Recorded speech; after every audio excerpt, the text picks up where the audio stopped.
January 14th, 1973. The Miami Dolphins played the Washington Redskins in Super Bowl VII.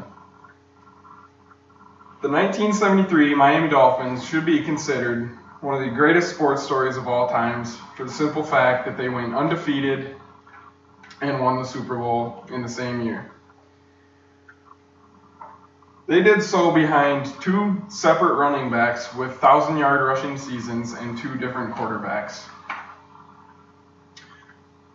The simple fact that they went undefeated should stand alone, as well as that they went and won the Super Bowl.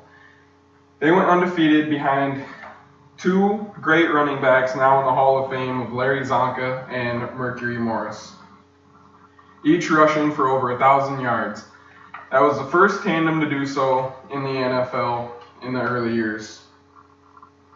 However, without the two quarterbacks that led them all the way to the Super Bowl, it would have not been possible behind Bob Griese and Earl Morrall.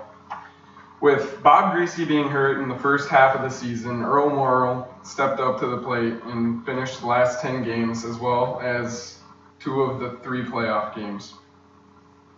It wasn't until halftime of Super Bowl VII that Earl Morrall got taken out for poor play, and then they substituted back in Bob Griese, who led them to the 14-0 victory against the Washington Redskins. In conclusion, the 1973 Miami Dolphins should be considered one of the greatest sports stories because the simple life lesson is that they persevered. Even with the odds against them, they didn't stop. They didn't give up, and they still completed their undefeated season without a hitch.